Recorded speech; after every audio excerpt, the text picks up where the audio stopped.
ಕಾಮಾಕ್ಷಿ ದೇವಿಯ ಶಾಪ ಎಷ್ಟು ಪ್ರಮುಖವಾದದ್ದು ಎಂದರೆ 15ನೇ ಶತಮಾನದಲ್ಲಿ 51 ಶಕ್ತಿಪೀಠಗಳಲ್ಲಿ ಪ್ರಮುಖವಾದ ಅಸ್ಸಾಂನ ನೀಲಾಚಲಂ ಬೆಟ್ಟದ ಮೇಲಿರುವ ಕಾಮಾಕ್ಷಿ ದೇವಾಲಯದಲ್ಲಿ ಕೆಂಡುಕಲೆ ಎಂಬ ವ್ಯಕ್ತಿಯು ಅರ್ಚಕನಾಗಿ ಸೇವೆ ಸಲ್ಲಿಸುತ್ತಾ ಇರುತ್ತಾನೆ.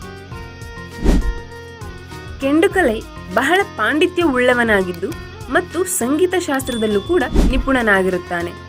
ಈತನ ಶ್ರದ್ಧೆ ಭಕ್ತಿಗೆ ಮೆಚ್ಚಿದ ಕಾಮಾಕ್ಷಿ ದೇವಿಯು ರಾತ್ರಿ ಪೂಜೆಯ ಸಮಯದಲ್ಲಿ ಸ್ವತಃ ತಾನೇ ಪ್ರತ್ಯಕ್ಷಳಾಗಿ ಬಂದು ನೃತ್ಯ ಮಾಡುತ್ತಿರುತ್ತಾಳೆ. ಆಗ ದೇವಿ ಹೇಳುತ್ತಾಳೆ, ತಾನು ಬಂದು ನೃತ್ಯ ಮಾಡುವುದನ್ನು ನೀನು ಯಾರಿಗೂ ಹೇಳಬಾರದು ಎಂದು ಪ್ರಮಾಣ ಮಾಡಿಸಿಕೊಳ್ಳುತ್ತಾಳೆ. ಈ ವಿಷಯ ಹೀಗೂ ಆ ಪ್ರಾಂತ್ಯವನ್ನು ಆಳುತ್ತಿದ್ದ ಕೋಚ್ ರಾಜವಂಶಸ್ಥನಾದ ರಾಜ ನರನಾರಾಯಣನಿಗೆ ತಿಳಿಯುತ್ತದೆ. ಹಾಗಾಗಿ ನಾನು ಆ ಪವಾಡ ಸದೃಶ್ಯವನ್ನು ನೋಡಬೇಕೆಂದು ಕೆಂಡುಕಲೆಯನ್ನು ಕರೆಸಿ ಈ ವಿಷಯದ ಬಗ್ಗೆ ಪ್ರಸ್ತಾಪಿಸುತ್ತಾನೆ. ಆದರೆ ಕೆಂಡುಕಲೆ ಮೊದಲಿಗೆ ಇದನ್ನು ಒಪ್ಪುವುದಿಲ್ಲ. ಆದರೆ ರಾಜನಿಂದ ಒತ್ತಡ ಹೆಚ್ಚಾದಾಗ ತನ್ನ ಕೆಲಸವನ್ನು ಕಳೆದುಕೊಳ್ಳುವ ಭಯದಿಂದ ಒಪ್ಪಿಕೊಳ್ಳುತ್ತಾನೆ. ಒಂದು ರಾತ್ರಿ ಪೂಜಾ ಸಮಯದಲ್ಲಿ ಕೆಂಡುಕಲೆ ಪೂಜೆ ಮಾಡುತ್ತಿದ್ದಾಗ ರಾಜನು ರಹಸ್ಯವಾಗಿ ಇದನ್ನು ಕದ್ದು ನೋಡುತ್ತಿರುತ್ತಾನೆ. ಅದನ್ನು ತಿಳಿದ ಕಾಮಾಕ್ಷಿ ದೇವಿಯು ಕೋಪಗೊಂಡು ಕೆಂಡುಕಲೆಯನ್ನು ಅಲ್ಲೇ ಕಲ್ಲಾಗುವಂತೆ ಶಪಿಸುತ್ತಾಳೆ.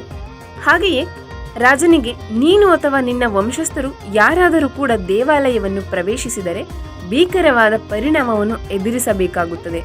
ಹಾಗೆಯೇ ನೀಲಾಚಲಂ ಬೆಟ್ಟವನ್ನು ನೋಡಿದರೂ ಕೂಡ ನಿಮ್ಮ ಇಡೀ ವಂಶವೇ ಸರ್ವನಾಶವಾಗುವಂತೆ ಶಪಿಸುತ್ತಾಳೆ.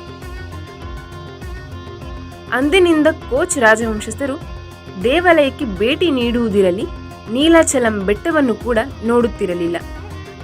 ಉದಾಹರಣೆಗೆ 1962ರಿಂದ 1971ರ ಲೋಕಸಭಾ ಸದಸ್ಯರಾಗಿದ್ದ ಕೋಚ್ ರಾಜವಂಶಸ್ಥರಾದ ಜಯಪುರದ ಮಹಾರಾಣಿ ಗಾಯತ್ರಿ ದೇವಿಯವರು ಒಮ್ಮೆ ಕಲ್ಕತ್ತಾದಿಂದ ಗುವಾಹಟಿಗೆ ಭೇಟಿ ನೀಡಬೇಕಿರುತ್ತದೆ. ಗುವಾಹಟಿ ವಿಮಾನ ನಿಲ್ದಾಣಕ್ಕೆ ನೀಲಾಚಲಂ ಬೆಟ್ಟ ಕಾಣಿಸುತ್ತದೆ ಎಂಬುದನ್ನು ನೆನಪಿಸಿಕೊಂಡು ವಿಮಾನವನ್ನು ರದ್ದು ಮಾಡಿ ತಕ್ಷಣವೇ ಸಿಲ್ಚಾರ್ ವಿಮಾನ ನಿಲ್ದಾಣಕ್ಕೆ ಬಂದು ಅಲ್ಲಿಂದ ಗುವಾಹಟಿಗೆ ಕಾರಿನಲ್ಲೇ ಪ್ರಯಾಣಿಸುತ್ತಾಳೆ.